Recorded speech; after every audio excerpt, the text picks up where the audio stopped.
I'm going to have to change my position. There you go. Now I see you. Hi, everyone, and thank you for tuning into PsyCast Diaries. My name is Juanita Headley. I'm a New York attorney and the founder and CEO of Changing Cases.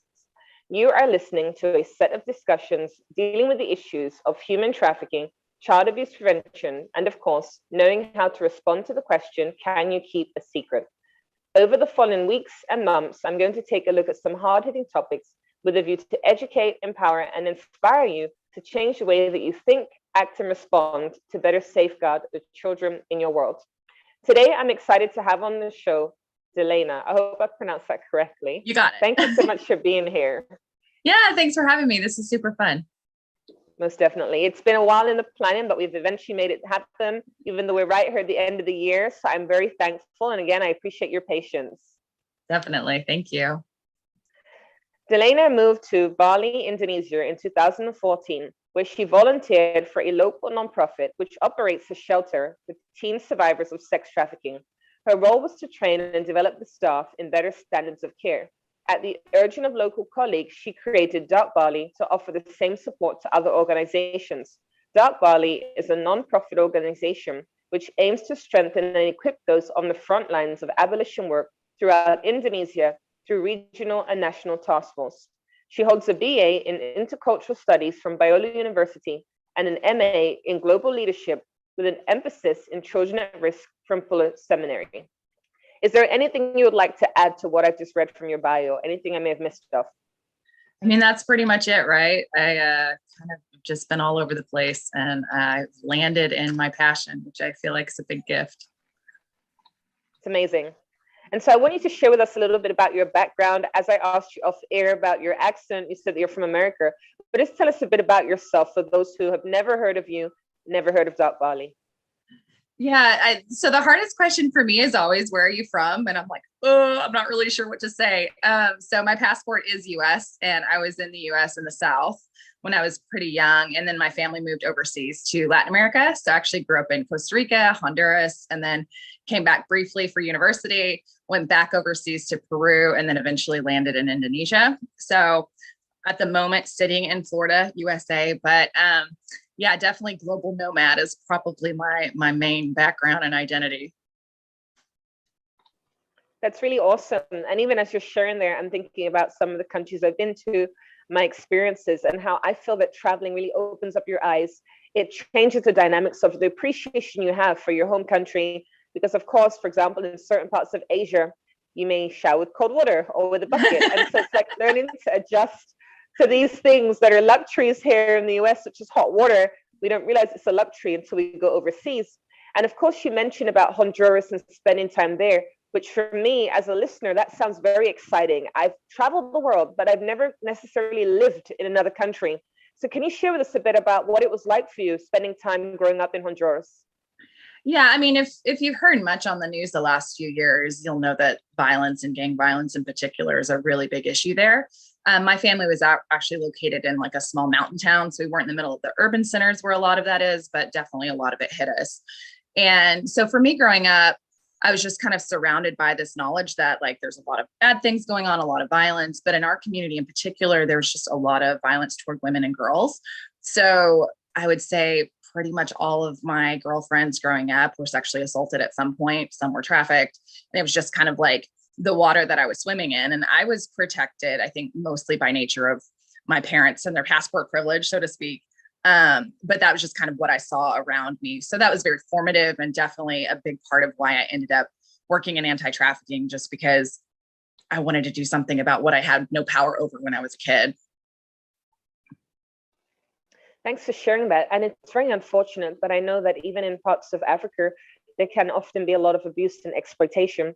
And this isn't because of the country per se. I think it's sometimes that the children in certain cultures maybe do not speak up. Maybe that there is this shame culture, for example, in, let's say, India, or even when there's a lot of emphasis on virginity or we have child marriage. Every country has their issues, but I think it's important for people to understand that even right here in the US, we have abuse and exploitation. It may look different, but it is still happening here. And so even when you speak about your experience in Honduras, I'm curious to know, why did you go to Indonesia since you spent time there and even you've connected and built relationships with victims, survivors of abuse? Why not set up shop there? How did Indonesia come into being? Yeah, so when I left for university from Latin America, I had a lot of a lot of trauma for myself, a lot of secondary trauma. And so for me, going back was just not okay. That was just not something that I knew that I could handle. We were in Peru for a time with an organization not doing anti-trafficking work. And I actually at that point didn't even have really a word for what trafficking was. And while I was in Peru, we saw a case of trafficking, and I was just like working on my degree programs and realized what this was. And so we had finished up the work in Peru, we meaning my husband and my kids. And we were looking for what's next. You know, should I stay in the States? Should we go somewhere else? And we had an opportunity in Indonesia to work with a local nonprofit, and working with local organizations is really important to me, rather than maybe like big international, not knocking them, but just for me, really love just being in the grassroots community. And so having an opportunity to work grassroots was really awesome. And so we're like, whatever, Indonesia, let's give it a go, see how it goes. And we landed, and I joked, like I walked off the airplane and it was like, for the first time in my life, you know, especially for somebody that's, you know, from everywhere and nowhere, it felt like home. It was a really weird experience. I'm like, oh, this is my place. And it just continued to feel that way. And, you know, our family really loved being there. It was a great situation. And then the local community was just amazing. And so one thing led to the other, and, you know, Dark Bali came out of that whole experience. So it was kind of a really awesome accident, the way that we ended up in Indonesia. So I'm curious, I presume that you were fluent in the local language. Is that right? Fluent would be gracious. I speak Bahasa. It's still not pretty, and I actually still make myself go through language courses pretty regularly to keep it going. I understand a lot more than I can speak. I feel like I sound kind of dumb when I talk, but I can speak pretty basically, and I can understand pretty easily. So that's really cool. And I've been to Indonesia, and it's amazing. It's a very beautiful country. Even as a vegan, lots of great food. oh, And I yeah. think it's phenomenal that you were able to set up Dark Bali there. I think it's very necessary. You mentioned about large NGOs. There are so many around the world, but sometimes you go to a certain country or region, and those large NGOs may not be working specifically in that place yet, maybe in 20 years, but for now. Can you tell us how Dark Bali came into fruition? Yeah. So like I mentioned before, I was working for this local nonprofit, just kind of doing some staff development. So I wasn't client facing. They were working with the kids in the aftercare program. And I was just kind of working with the staff. And my Indonesian boss was like, hey, there's a couple of other like little orgs that are in our area. Could you add them to kind of this training programs that you're doing? I was like, yeah, absolutely. So I ended up partnering with another local organization, and we just kind of threw open the doors in this training, had no idea who would come, but just like, hey, we're going to do a training for anti-trafficking caregivers anywhere, anybody from Bali or Indonesia, you know what, wherever, just come show up. So we were like, maybe we'll have 10 people, maybe we'll have 20, 70 people showed up. And most of them, we did not even know who they were, where they came from. And so, you know, the training was awesome. But one of the big things that came out of that event was, there were actually a lot of anti-trafficking grassroots orgs around the country, but nobody was connected. And B, everybody wanted to be connected, but there was just no like facilitator organization kind of doing that networking. And so as I was talking to my Indonesian boss afterwards and kind of explaining to him, like, this is what happened, he said, well, it sounds like you need to start an organization to kind of network this community together and provide resources. And I'm like, no, I didn't come to Indonesia to start an organization. And he goes, yeah, I really think this is what you need to do. And I was like, no, seriously, I came here to work underneath the authority of local Indonesians. You know, I'm not going to be like that foreigner that comes in and starts stuff. And he goes, I'm your boss, and I'm telling you, this is what you need to do. So I was like, well, okay, fine, I'll do that, but you have to be on the board. So it started out just like a very Indonesian registered organization. And we were, you know, starting to do the work of just supporting, equipping, training the anti-trafficking community, trying to get people together nationally. And pretty soon we realized that we were really limited in accessing funding, because the nature of registration in Indonesia for a nonprofit is kind of sketchy. And a lot of people have, you know, fake organizations to, you know, basically launder money and things like that. So you can't get like legitimate grants with that registration. So we ended up, since I have a US passport, it was very handy. registering in the US as a 501c3 in order to get funding. So we're registered in both countries. We have boards in both countries that work really closely together. And so, yeah, that's what we've been doing. And it's interesting you mentioned the big international organizations. They don't exist in Indonesia. So the government has a lot of red tape when it comes to registering an organization, but in particular, a large international organization, to the point that they really can't operate. So there have been a few that tried, like World Relief tried, failed, they had to pull out, but like International Justice Mission isn't there. Like all these big organizations just can't and probably won't ever exist in Indonesia. And so for us on the grassroots level, we just know like there's nobody that's going to come and do this work for us. Like we really have to network well together and kind of use a collective voice in order to get anything done. So Dark Bali is kind of working in that space of trying to organize the community, kind of amplify the voices, and then just kind of equipping people to do what they're doing in their personal programs and projects.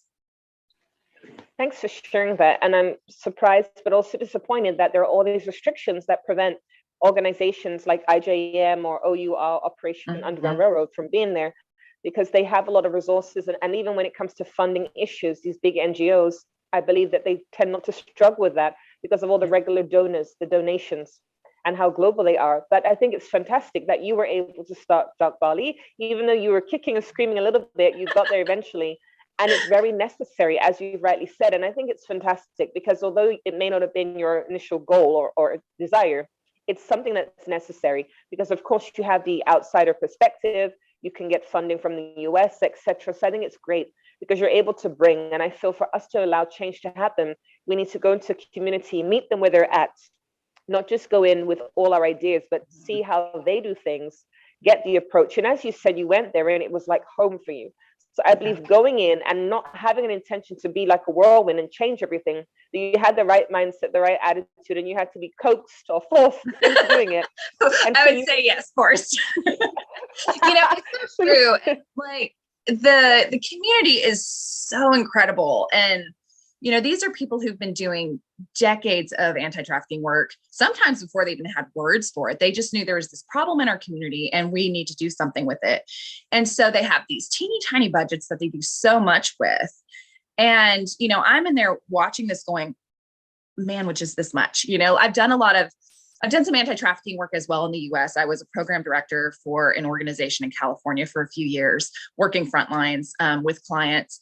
And I remember sitting in our task force meetings for our county and thinking, oh my goodness, if we just had a fraction of the resources available for this county in California in the country of Indonesia, it would just change everything.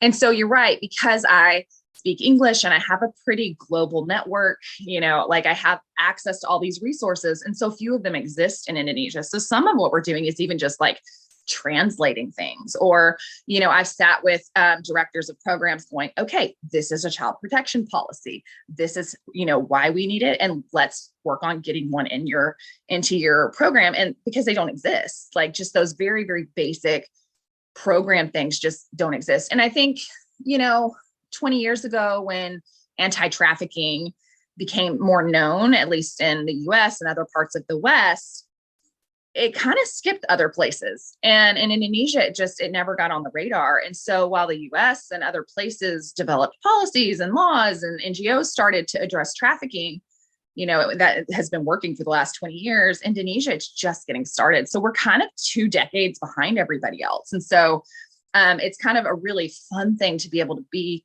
1 foot outside and 1 foot inside, and just kind of being a funnel or a channel for resourcing. So it's been so fun the last 5 or 6 years that we've been operating to see the anti-trafficking community evolve and grow and have more of what they need. And, people getting excited and not feeling alone. It's just been so fun. And actually, even as you're sharing, and you said you're in Florida right now, I'm interested to know about the collaboration, because it's really important about getting together and not readjusting the wheel. There's this term we use. Can you tell us about why it's so important for this collaboration to happen? And even some of the challenges that you first experienced when you went into Indonesia. You said a group of 70 people came together. They didn't know one another. And of course, going forward, you guys were able to work and things. But what was it like at the initial stages, and what were some of the difficulties you experienced? Yeah, I mean, so we kind of our base model, we have different kinds of programs, but our bread and butter, so to speak, is developing task forces. And we did a pilot project in Bali. That's where I was living. And the organization I was working with was in Bali. And so we got all of the anti-trafficking organizations at the time, there were three, um, just meeting together monthly as our little task force. And this scrappy little group, a lot of it was we would meet together and they would talk about cases. A lot of times there were, victims that they would all be touching for some reason or the other, working with social services and law enforcement. What do we need to do? There's this kid, law enforcement can't do anything. They don't have a budget. Is there something we can do? So those sorts of questions.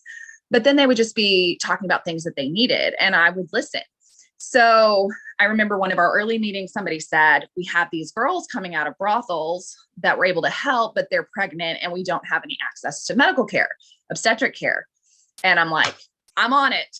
So, I did some calls and found another local nonprofit that was doing like really crunchy, like water births in the rice fields type of stuff for women in Bali, and asked them if they would be interested in doing some pro bono obstetric care for girls coming out of the brothels. And they were super excited. So I was able to bring that back to the community and just kind of answer, these gaps, these issues that they had.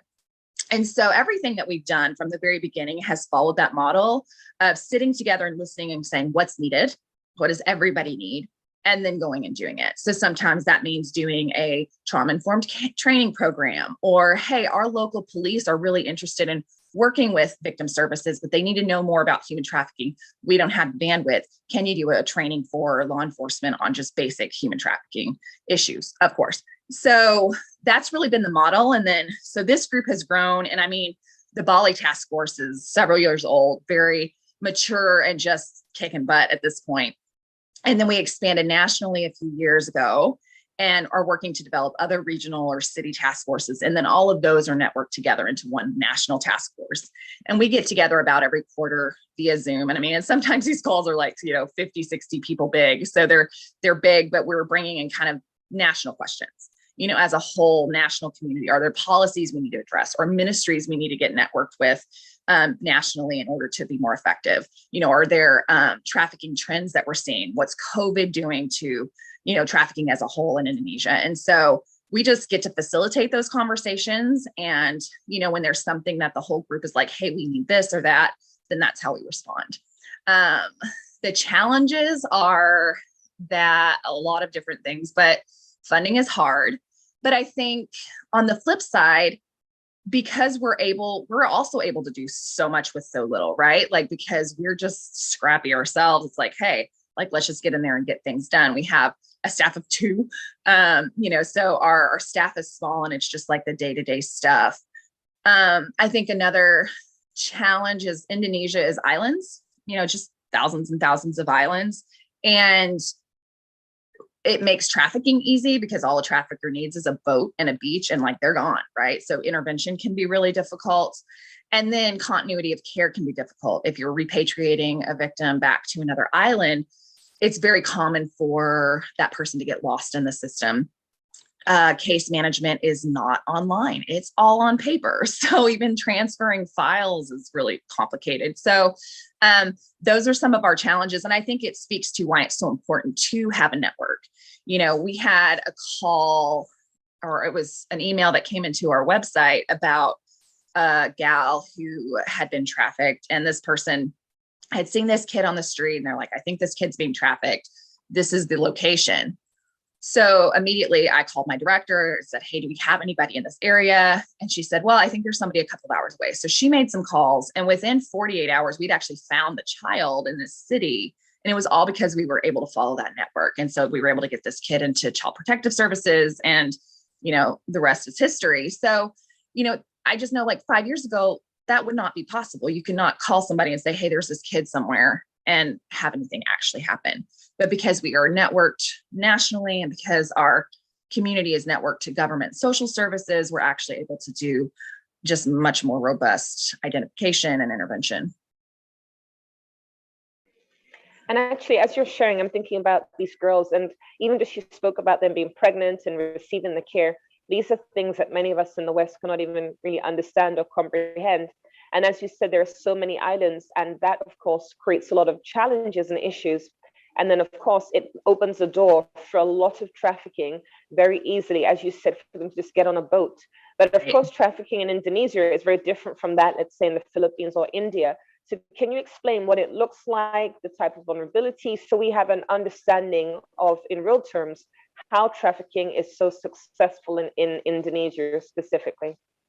Yeah, I love that question because, having worked in the US in anti-trafficking work, and then, obviously overseas in Indonesia, there's some things that are very much the same and some things that are very different. I think, to me, the easiest way to look at it is in terms of, like you said, vulnerabilities. So what are the things that make it more easy for somebody to be trafficked? And obviously, like, you can't look at somebody and be like, this person's going to be trafficked. But in the US, if it's a foster care kid or somebody that's homeless or struggling with addiction, just their likelihood is, higher that they're going to be trafficked.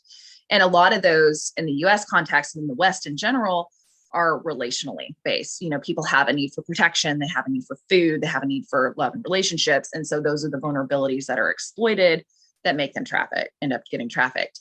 In Indonesia, it's very different. In Indonesia, it's very much economic based. So a lot of our victims come from fantastic families, and their situation is just that the story I've heard 1,012 times is a 15-year-old girl gets married. So you have that child marriage vulnerability there. A year later, her husband takes off and leaves her with a newborn baby, and she has virtually no education. She's in a village where there's not really any economic opportunities.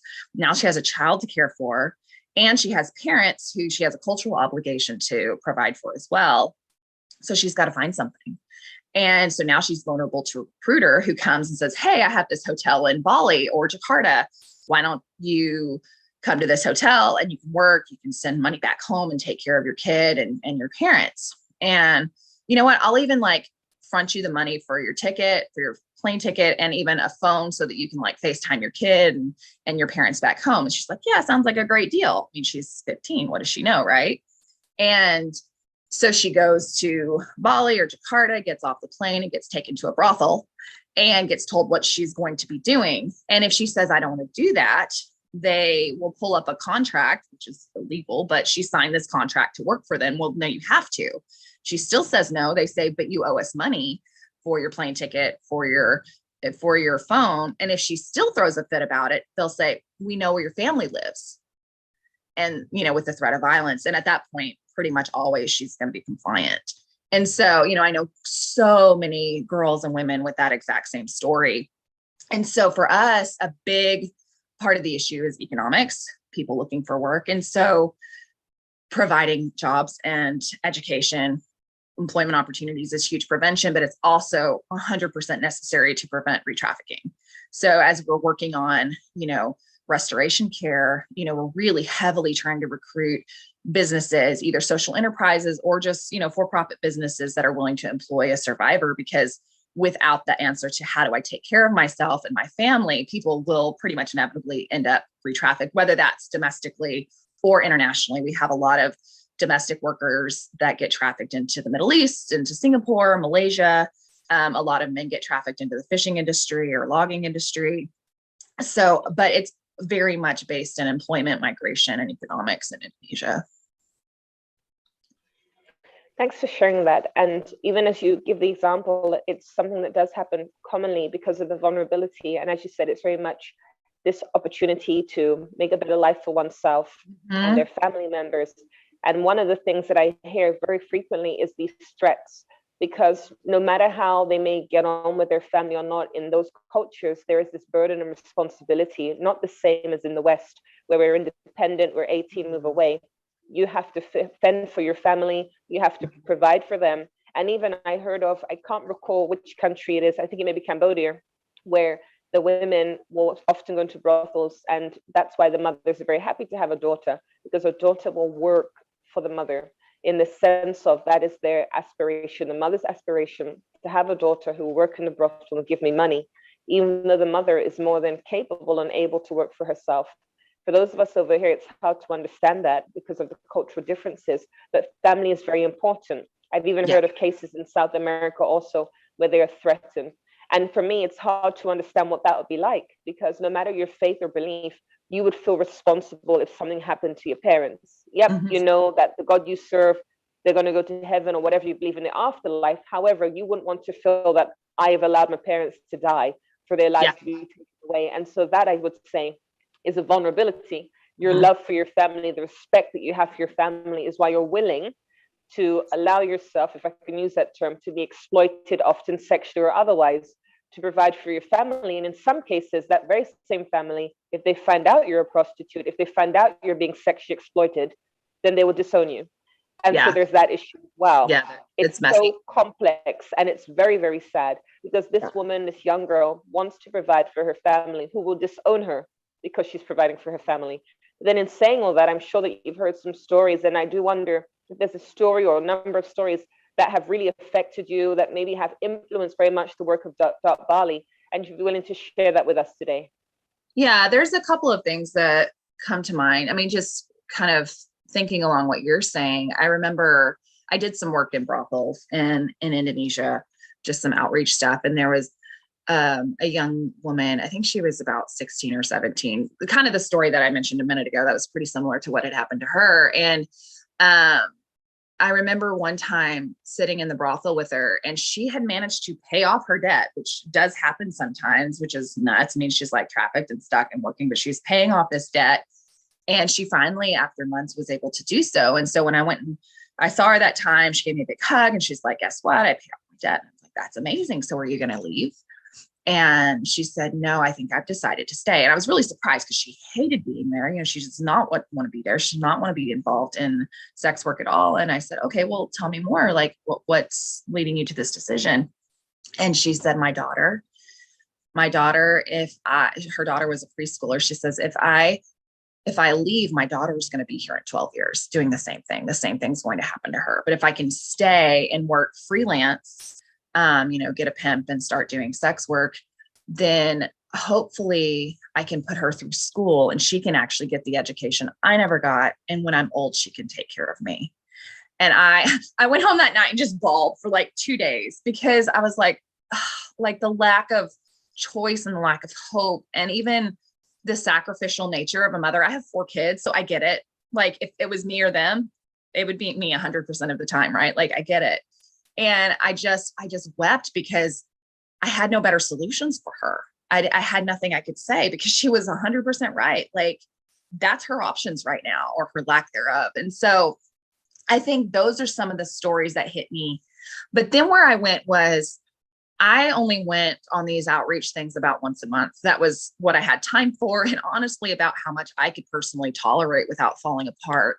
But some of my colleagues went multiple times a week. And so this was kind of as Dark Bali was forming. And I just thought, where are the caregivers for these caregivers? How are they going to stay and not burn out and hear stories like this week after week after week, and not be completely traumatized and ruined and burn out so fast? And so a big part of Dark Bali's formation has really been, how do we care for the caregivers? How do we provide for them? Yes, organizationally, and, organizational development, and, different things like that. But even just like the personal care that people working in anti-trafficking need themselves. I have a therapist, but where are the therapists for these caregivers, so to speak? And so as we've been developing, that's really been a big part of it. And I remember it was right before COVID hit, we had a big training, and it was a trauma-informed care training, which is always like the most commonly requested one that we have. And so we had about 30 or 40 people from all over the country that met together to do this trauma-informed care training. So these are those caregivers, the people that are in the brothels or working in aftercare settings. And it was co-taught by a bunch of people, but one of the sessions that I got to teach was on secondary trauma. Like, what is this thing? And it's not something that's well known in Indonesia. And so I'm talking about like the trauma that you can experience by being near somebody that's traumatized, by hearing the stories and explaining how the impact of secondary trauma can be just as devastating as primary trauma. You can develop PTSD and all that comes with it, from these things. And this is how it happens. This is how it shows up in our bodies and in our emotions. And I see this one girl in the corner of the room, like crying quietly, like silently, but just like weeping. And I'm like, ooh, something's going down there. And pretty quickly, these different caregivers from around the room started speaking up and started talking about their experiences and their programs and aftercare settings or outreach, and the things that they had seen, the things that they were absorbing, and how they were thinking, that maybe they needed to quit because they just suck at this work. Maybe it's them. And you could see people starting to kind of sit up taller and look around and, just the wheels going, oh, actually, this is normal. I'm normal. It's normal to be impacted by this. How could you not be impacted by this? And so, and this girl in the corner, her name's Putri, kind of just ends up, sharing some of her stuff as well. So at the end of the week, Putri comes up to me, she gives me this big hug and she goes, thank you so much. I needed this. I had no idea that there were this many other abolitionists around the country, and we have to stay together, because how are we going to defeat trafficking in Indonesia unless we're connected? And then we're not going to feel alone. And that's like my favorite quote from anybody of all time, because this is exactly why Dark Bali exists, right? Like, we're here to connect together so that we can work on this issue of human trafficking in Indonesia. And secondly, so that nobody feels alone while they're doing it. And so, for me, as when things are hard or I get frustrated or things aren't working the way I want them to, I think about Putri and some of these other caregivers that I've worked alongside. And that's the gas in my tank. Like, if we're going to defeat trafficking, it has to be through connection and through networking and coalition. And the bigger issue, the emotional side of that, is to do it so that people don't feel alone. Because when we feel alone, that's when we burn out. That's when we can't function anymore. That's when we actually experience harm ourselves. And so to me, that was just like the biggest reward, to see this caregiver that had come in so sad and so feeling just defeated and like they weren't good enough and like maybe they needed to quit, and leaving feeling not just like a high from like, oh, I went to church camp, but like feeling connected and like there's other people and I'm not weird and actually I'm doing a good job and there's people here for me. So those are, definitely the ones that come to mind. We always keep in mind the ultimate, which is the survivor and the victim. Ultimately we are serving them, but we're serving them by serving those who serve them, if that makes sense. Yes, and thank you for explaining and clarifying. And you mentioned quite a bit about teamwork, collaboration. And I'm wondering how you would say that the collaboration has worked between the police and the nonprofits, because of course, often we know and we hear about corruption around the world, but especially in third world countries. What are some of the challenges that have come about working with the police, or has it just been all smooth sailing throughout? And would you say that the police are there in unison, standing alongside these NGOs? So the Trafficking in Persons report in Indonesia does mention corruption every year. So I'll just put that out there as a thing. Indonesia is really unique because of its geography, because and it's a new country. It was, became a country in the 40s, so there's lots of people that remember not being Indonesia as, its own independent nation, when it was still being colonized. And so it's full of very different ethnic groups, different languages, different islands even have different forms of government, different islands became part of Indonesia later. It wasn't just all at once. And so it's kind of like this patchwork quilt of identity, I guess, across the islands. And that extends into the government and the police. So, you have kind of different rules, different cultural norms, different ways that the police work in different islands. You also have anti-trafficking in some places that doesn't exist at all. Like, there is nobody doing anti-trafficking work, period. You have other places like Bali where it's really well known and well developed as far as the response goes. And then the other issue is, one of the anti-corruption laws in Indonesia is to rotate police out of their unit every 2 years. So when we train a cohort of police, 2 years later, it's 100% different police officers there. And so it's kind of this constant needing to redo, which I get the anti-corruption side, but it also makes things really difficult because you're not likely to have somebody that's seasoned and has been, doing this thing for 20 years on the police force, with a few exceptions. So we have found in some places we have law enforcement that we work really closely with. Like in Bali, we have a really close connection with the police force, particularly in the capital city. And part of that is one of the members of our board is the former head of the anti-trafficking unit. She did that. It was one of those that didn't get rotated off. She was the head of that unit for years and years and years until she retired. And then she ended up on our board. And so because of her connections in law enforcement, we've had a great relationship. But then there's other places that we have almost no, and it's kind of just like this very uninterested, like they don't think they need us. They're not interested. And other places where there's been more of an antagonistic relationship between victim services and law enforcement. I think there's a lot of opportunity going forward. It's one of the areas that we're hoping to see develop more, is the kind of victim services NGO relationships with law enforcement, because we've had so much success in Bali working with social services, legal aid, law enforcement, and seeing just so much better care, better identification. And then finally, I'll even say, a lot of people will gripe about how incompetent the police feel, or they don't do anything. But if you sit and actually talk to some of the officers, you find out that their budgets are a joke. And I'm talking like hundreds of dollars annually to do their work, outside of their salary. And so we've had law enforcement ask us to fund an investigation. Hey, we think that there's this victim or this, trafficking ring in this location, but we literally have $0 to spend on it. We don't even have money for paper for the copy machine.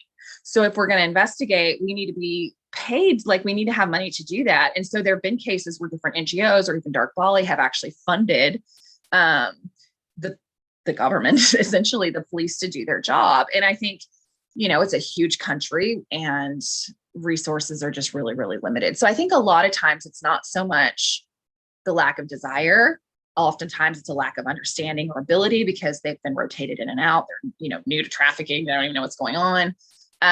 There's historically been, mudflinging and calling them corrupt and incompetent, when in reality, they're just under-equipped and understaffed and underpaid. And so we really like to take the approach of not worrying so much about the corrupt actors in law enforcement or judges and prosecutors, but finding the people that are doing really good work and just throwing all of our gas in their tank and connecting with them, and just really believing in the power of working together with those that are doing a good job, and that will eventually overshadow, the yucky stuff. And it seems like that's working in the places that we've been pushing for that. So, but definitely that's an area that we'd like to see expand and grow in the next couple of years.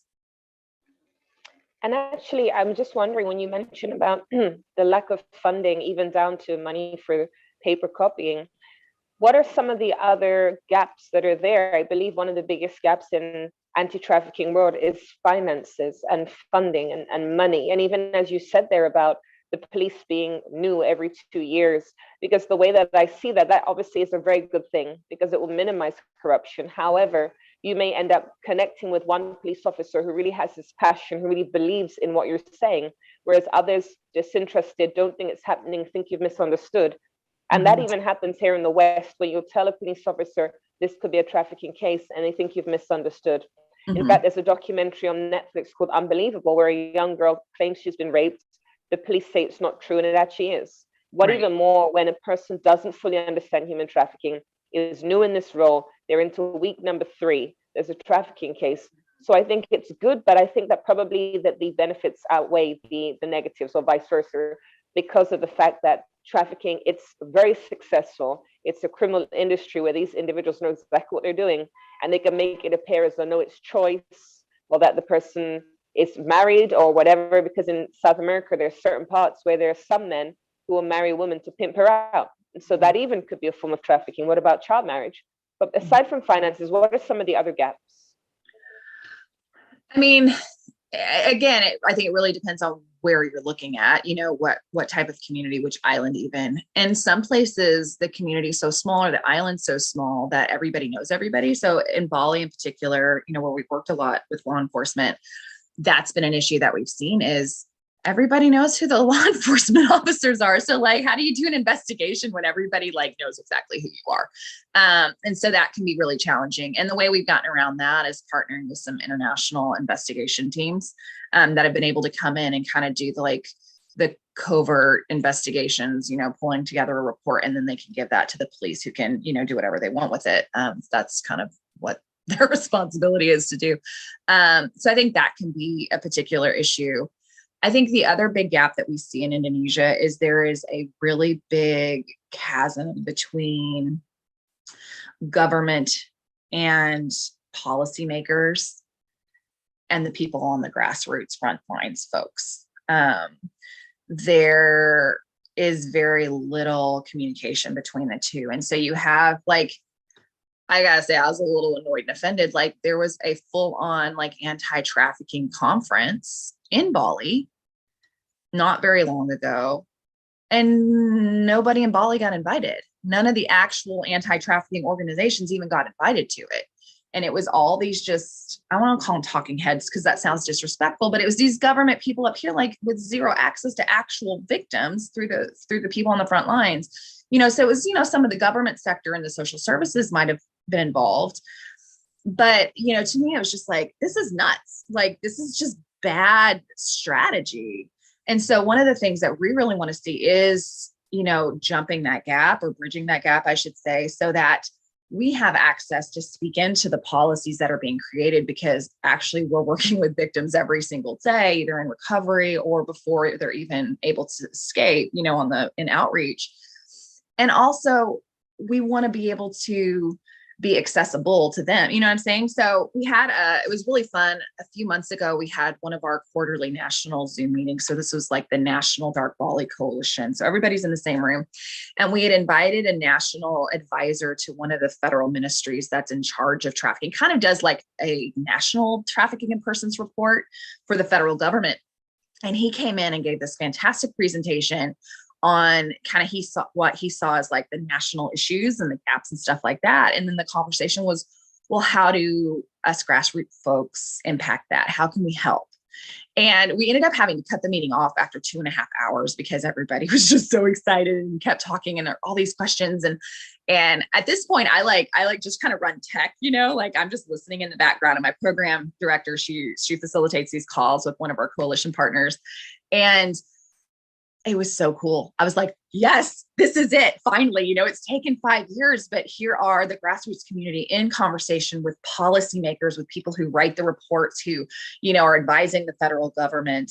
And I think that if we can close that gap, it's going to be huge. And the other issue is a lot of times the research really just sits with the policymakers. And so, in the last couple of years, we've developed a relationship with the U.S. State Department. And so Dark Bali is coordinating a lot of their data collection for the eastern half of Indonesia, because up until last year, you read the tip report on Indonesia and we kind of would giggle at it because it was so lacking in information. It really just reflected mostly like Jakarta and kind of that area. That's what they really had access to.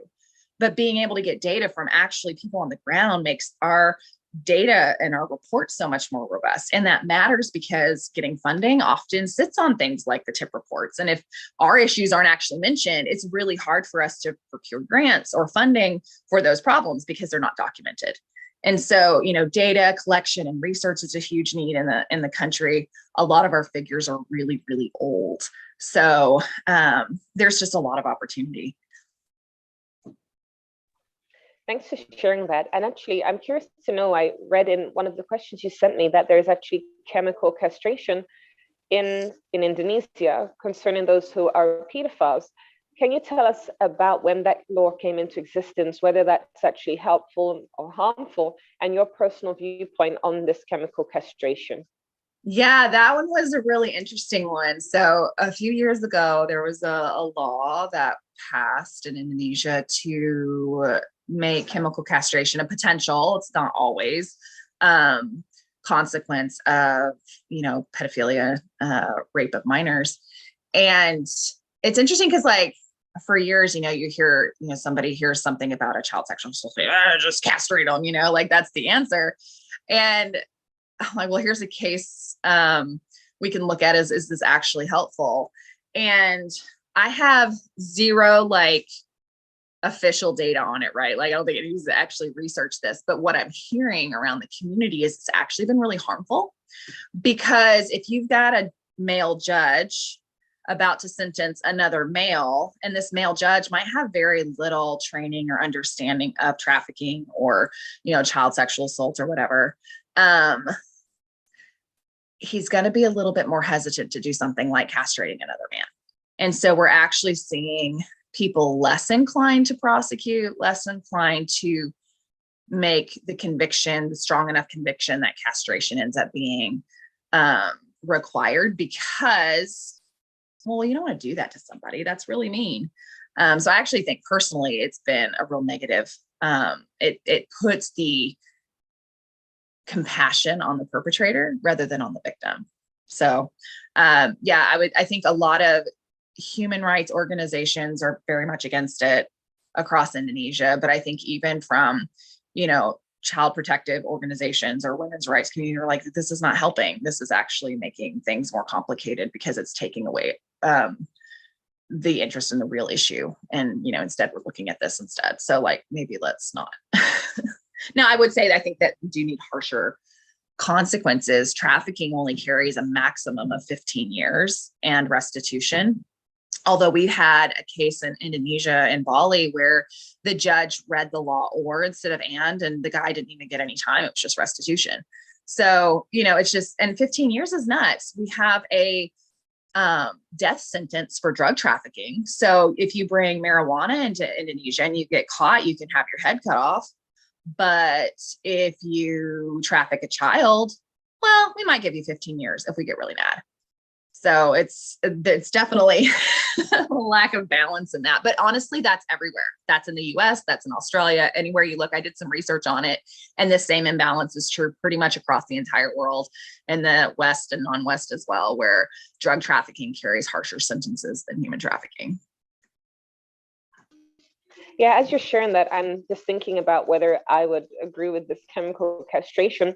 Definitely not because of the reasons you've explained about how that is giving the judges more empathy towards the perpetrator, even though the perp committed a sexual offense. But then also for myself, and I was thinking maybe this may have been the reason, which you didn't say, but my concern is if you chemically castrate these males and they are eventually released, they may become more creative in the ways in which they abuse these children. Because in fact, there are individuals who make child pornography, and that child pornography could be a child with another child, a child with an animal. And so if they're castrated, they will just become more creative to get their kicks. So again, it creates another problem. Whereas 100%. I think, as you rightly said, having stronger penalties in relation to being imprisoned, which keeps those children, women, keeps those people safe. Men, of course, are trafficked often, not necessarily in the sex industry, but labor. But by putting those people in prison, it keeps the community safe. And I think that's the main focus. As you said, 15 years is not long enough. They go in and many times come out very unchanged because there was no rehabilitation. Right. And so I work with a lot of people who have been formerly incarcerated. I communicate with this population a lot of the time. But what I hear consistently is that unless they self-teach, they'll come out the same. Unless they take advantage, make use of what's available, they will maybe come out more bitter, more angry, but they will not come out transformed. Right. They will continue in that same lifestyle. And even if we think about how they are prejudiced, cannot get a job, my issue with all these severe responses and reactions when they're released is that when this individual, regardless of the crime, can't get a job, he will look for other means to make a living, which may be dishonest ways. And even with the lockdown and child pornography on the increase, a person who went to prison for drugs may engage in child porn because it's an easy way to make money. Right. So we need to think. We can't just have a one strike fits all sort of thing. That doesn't really work. Right. And that's the challenge. And as you said, there was that meeting and people like yourselves and others were not there. And something similar happened in St. Vincent, I believe, where there was a meeting, or it was in Trinidad, either Trinidad or St. Vincent. There was a meeting that took place and no one on the ground was invited. And so it was these government officials, outsiders, talking about a problem that myself and others who fight trafficking were absent. And that has happened in Indonesia, it has happened in the Caribbean, it shouldn't, because we learn from one another and we learn from those who are actually right on the front lines, which is really important. Right, agree. Now, of course, go ahead. No, that's just preach. Totally agree with that. So I want you to tell us before we wrap up about the plans of Dark Bali. What do you see for the future? What's next? And of course, you're in Florida. Are you planning to stay in the US? Are you planning to return? What's next? Oh man, I cannot wait to get back in the country. COVID's definitely been rough. So a couple things I'm really super excited about. We have definitely more opportunities than we have resources for. And the way that we kind of work to be financially wise is we raise money for projects before we do the projects, right? And then we start these projects. So we have all these potential projects. We have these messages in our inboxes from different organizations or different people on the ground saying, hey, we have this project, we want to do it, we don't have the capacity for it, can you help us with it? I mean, different things like that. We got in touch with a Catholic bishop from one of the major source islands in Indonesia. It's where a lot of young people get trafficked from, often to Malaysia, but even domestically, both in labor and sex trafficking. And so talking to this bishop, and he's over the entire island, he said he'd really like to do a prevention project where he could bring all the lay leaders and kind of parish leaders of this Catholic island to one place to learn what are the red flags for trafficking. And so the idea was, if we can teach kids, like, look, you're going to migrate for work because everybody migrates for work. There's no opportunities here. But what do you need to look out for? What are the things that you need to kind of see as big no-nos? How do you keep yourself safe when you do migrate? Because they're just really tired of their kids like going to work and never coming home. And that's really what's happening. And so we're working with another coalition partner, actually two other coalition partners that do a lot of prevention work and have some really good curriculum written. And so we called them up. We're like, hey, you guys want to partner on this thing and, send a team to this island, train some of the Catholic Church. And the Catholic Church is actually doing a lot of really good anti-trafficking work, particularly in that place anyway. And so this is more just like partnering with other, organization, Catholic Church that are doing good things too. And just getting just some of the really practical stuff in their hands, like the curriculums and things like that. So we're looking at developing that. I'm really excited. We've piloted some webinar style trainings just because COVID had everybody locked down and we didn't want to just like completely like quit and not be able to like help people with their needs. And so we're looking at doing a series of really like practical workshops and professional trainings, but online while we're still waiting for COVID restrictions. With the Omicron variable, things locked down again. We went back on a 10-day right now quarantine. So traveling is really limited. Some regions of Indonesia aren't even really allowed to travel. And, we have people scattered all over the country. And then the other thing that we're really excited about is for the last several years, we've had different partners say, hey, we really need to have some sort of like national grassroots focused conference on anti-trafficking. Like we need to get together to learn, to connect and stuff like this. And at first I was really resistant because I was like, putting on a conference sounds like a lot of work. Maybe no. But kind of kept getting people asking about it. So finally partnered up with this foundation and they really loved the idea of the project and the potential that it could have for even pulling in some of those like policy law enforcement, kind of the higher level people into the grassroots community. So in July, assuming we don't get locked down again, we're going to have the very first ever Indonesia National Anti-Trafficking. We're calling it a gathering rather than a conference because it won't just be like the brain dump and stuff like that, but it's going to be also providing trauma counseling for the caregivers and a lot of stuff that's really focused into pouring in to the community itself. So we have some really awesome people coming to do some practical stuff, things on developing social enterprise in your programs and, connecting with law enforcement and just super, super practical. So that's coming up in July. And I know my whole spring is going to look like just working on that. We have some really amazing speakers. Our keynote is a woman named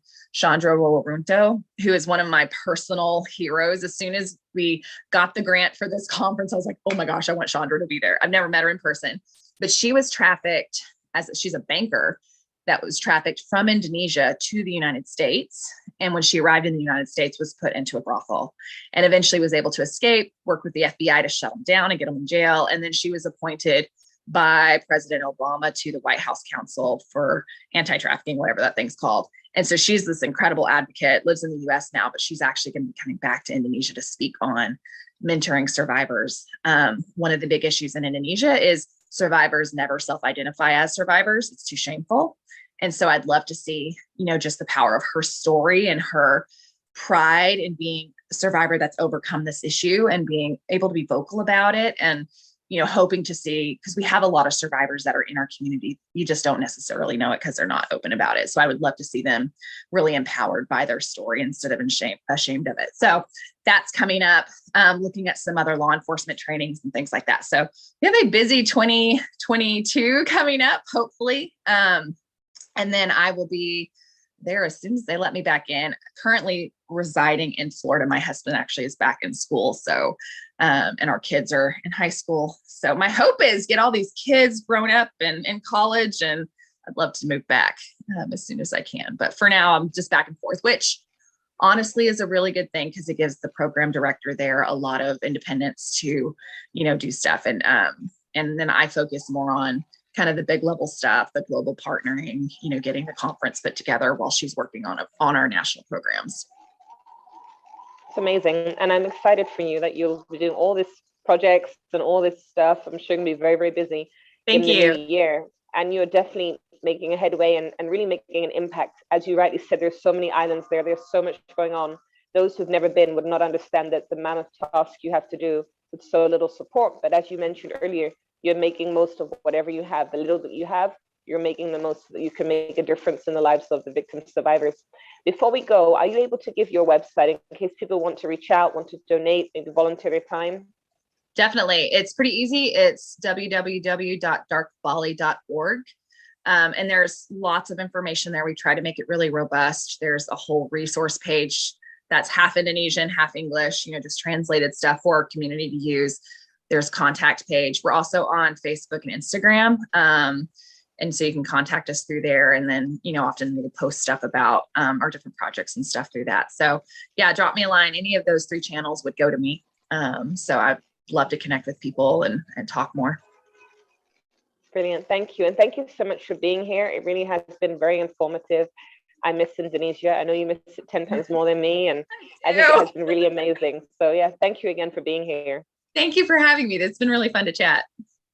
Most definitely. I think that we're all still overwhelmed by this whole chemical castration. Everyone's going to be Googling that today because that's the first I've heard of it. And for many of us, likewise as well. So thank you for educating us. And for those of you who tuned in, thank you for listening to today's session. We discussed human trafficking in Indonesia. As I mentioned at the beginning of the show, if you want to get a copy of my new book, Can You Keep a Secret? Or if you would like to find out about my Zooms or weekly podcasts, you can reach out to me on my website, changingcases.org. That's changingcases.org. Remember to share this information with friends and family members. Knowledge is power. Education is liberation. Tune in next year for another episode of Can You Keep a Secret? And a happy Christmas and happy New Year to everyone. Thank you again for being on the show. God bless you and bye for now.